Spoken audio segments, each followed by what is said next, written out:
தேவகியின் இடத்துல கர்ப்ப சின்னங்கள் ஏற்பட்ட உடனேயே தேவதைகள்லாம் கைகூப்பினாலாம் தேவகி அம்மாவை பார்த்து. ஏன்னா சர்வதேவதா சொரூபமா இருக்காளாம், தேஜஸா இருக்காளாம், அவளை பார்த்து கைகூப்புறாள் தேவர்கள்லாம்.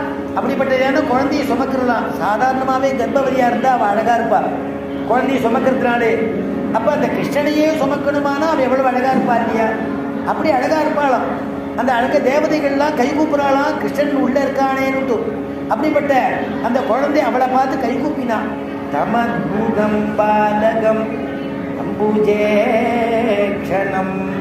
சதுர்புஜம் சங்ககதாயுதம்.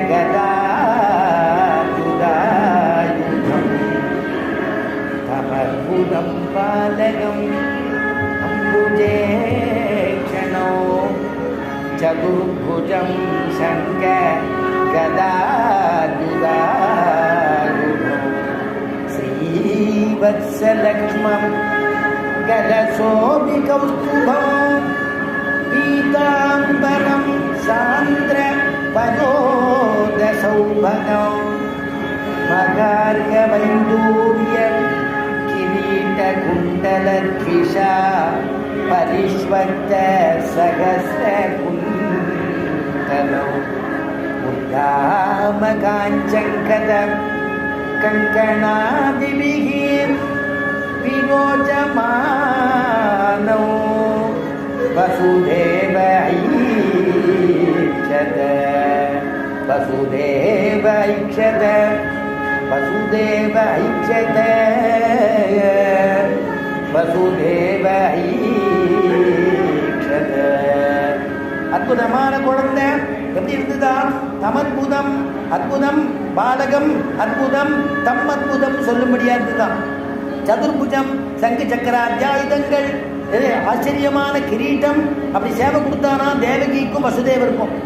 அதனால திவ்யமான பீதாம்பரம் கௌதுபங்கிறதான ரத்னம், ஆச்சரியமான யஜ்ஞோபவீதம், ஆபரணங்கள், சர்வாலங்கார பூஷிதனாக அற்புதமாக பஞ்சாயுதங்களோட கூட அப்படி தரிசனம் கொடுத்தாரா. அதை பார்த்துட்டு சந்தோஷப்படுறா. அவ 2 பேரும் கை கூப்புறா, பெருமாளை சேவிக்கிறா, நமஸ்காரங்கள் பண்றா.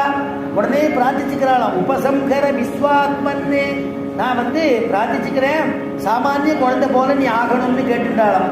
உடனே அந்த குழந்தை, அந்த சதுர்புஜத்தோடு இருக்கக்கூடிய குழந்தை சாமானிய குழந்தையாக ஆயிடுத்து.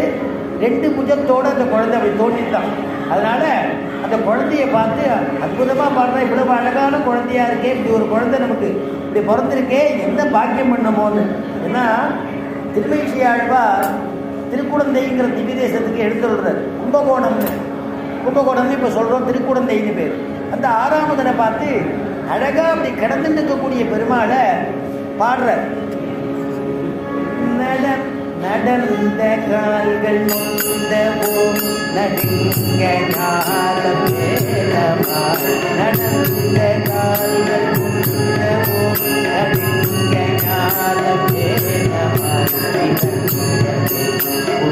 இறங்கவோ இறங்கு மாலவே துகம் கடந்த கால்வந்த காவிரி கரை குழந்தையுள் கடந்த கால்வந்த காவிரி கரை குழந்தையுள் கிடந்த வாரெழுந்து பேருவாழி பேசல் கிடந்த வாரெழுந்து பேருவாழி பேசல் நடந்த கால்கள் நடுங்க காலம் வேலமா.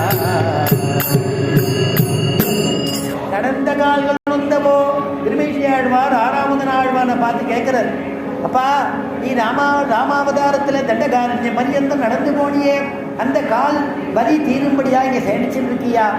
வராக அவதாரம் பண்ணி மூக்கால பிராட்டியை தூக்கினியே, பூமியை உத்தாரணம் பண்ணினியே, அந்த சிரமம் தீரணுங்கிறதுக்காக இங்கே படுத்துட்டு இருக்கியா அப்படின்னு கேட்கிற. காவிரி கரை குழந்தையுள், இந்த காவிரி மணல் தீட்டுக்கு ஆசைப்பட்டு இங்கே படுத்துட்டு இருக்கியா? அப்படிப்பட்டதான பெருமாளாச்சேன்னு தோத்திரம் பண்றாராம். அதான் நம்ம தொல்லைப்படி ஆழ்வார் சொன்னார், அந்த பெருமாள் மட்டும் இல்லை, ரங்கநாதனும் காவிரிக்கு ஆசைப்பட்டு தான் இங்கே சயனிச்சு இருக்காருனாராம்.